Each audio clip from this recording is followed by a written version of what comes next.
جب یہ وار شروع کی گئی، انویژن ہوا، تو اس وقت کوئی کلیئر کٹ اسٹریٹجی نہیں تھی. یعنی کہ یہ دیکھیے آپ کے وہاں سے جو امریکن تھے گلف کنٹریز میں، ان کی ایویکویشن کا بھی کوئی پلان نہیں تھا. میرا مطلب ہے کہ کنٹینجنسی جو تھی وہ اس قسم کی، اس کو فیکٹر ہی نہیں کیا گیا. یہ بس انہوں نے طے کیا کہ اچھا جا کے ہم نے حملہ کرنا ہے، اور انہوں نے حملہ کر دیا. اب اس کے جو کانسیکوینسز تھے وہ سامنے رکھے ہی نہیں گئے. ایک تو یہ کہ ایران کی جو رسپانس ہوگی وہ کیا ہوگی، ایران کی کیپیسٹی کیا ہے. یہ سمجھ رہے تھے کہ بس 4-5 دنوں کے اندر، ایک ہفتے کے اندر جو ہے معاملہ طے ہو جائے گا. کارپیٹ بامبنگ کریں گے، ان کے اوپر میزائل پھینکیں گے اور وہاں رجیم متزلزل ہو جائے گی. ایک موقع تو ایسا آیا کہ ان کو لگ رہا تھا کہ یہ شاید ہدف جو ہے حاصل ہو جائے گا، جب آیت اللہ خامنہئی صاحب کو اور ان کے باقی جو وزراء اور رفقا ان کو ٹارگٹ کیا گیا. تو اس وقت واقعی بھی یہ لگ رہا تھا کہ شاید اب ایران جو ہے وہ ہل جائے گا. لیکن یہ پتہ لگا، یہ ثابت ہوا کہ ایسی بات نہیں ہے، اور ایران جو ہے وہ ابھی بھی اس پوزیشن میں ہے کہ وہ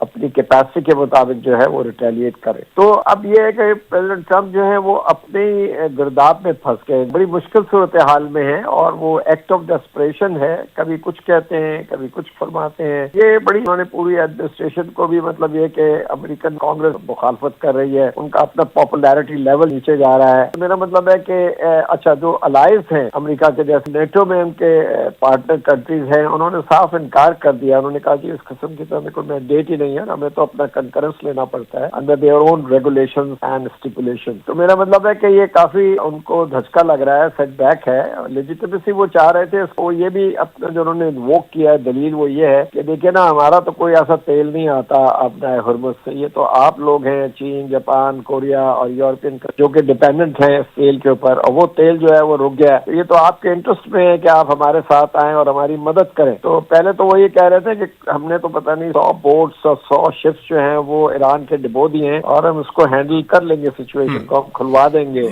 یہ شروع میں انہوں نے کہا تھا. اس کے بعد انہوں نے اپنا سٹانس بالکل چینج کر لیا. تو وہ 12 آورز بیسس اور 24 آور بیسس کے اوپر سٹانس چینج ہوتا ہے، اور اس کی وجہ یہی ہے کہ کلیئرٹی نہیں ہے کہ ہونا کیا ہے، کرنا کیا ہے، کب تک چلانا ہے اس معاملے کو، اور اس کا آؤٹ کم کیا ہوگا. کہ دیکھیے پاور ڈفرینشیل تو صاف ظاہر ہے. جو امریکہ کی اور اسرائیل کی پاور ہے، ملٹری پاور، اس کا تو ایران مقابلہ نہیں کر سکتا. لیکن جو آن دی ادر ہینڈ جو ان کی ریزسٹنس ہے اور ریزیلینس ہے، اور ایک انیٹ جذبہ ہے جو ایرانی قوم میں ہے، وہ اس کی ڈیمانسٹریشن ہو رہی ہے. یہ امریکنز کلیم کر رہے ہیں کہ اب جو میزائل پھینکے جا رہے ہیں ایران سے، اس میں خاصی کمی آئی ہے، بلکہ وہ تو شاید کہہ رہے ہیں کہ 90% کمی آئی ہے. ڈرونز کی بھی کمی ہے، اور جو وہ میپنگ دکھا رہے ہیں، جو میپ، اس میں بھی یہ لگ رہا ہے کہ جو امریکن اور اسرائیل ہے وہ تو بڑی ڈینس قسم کی وہاں بمبارڈمنٹ کر رہے ہیں ایران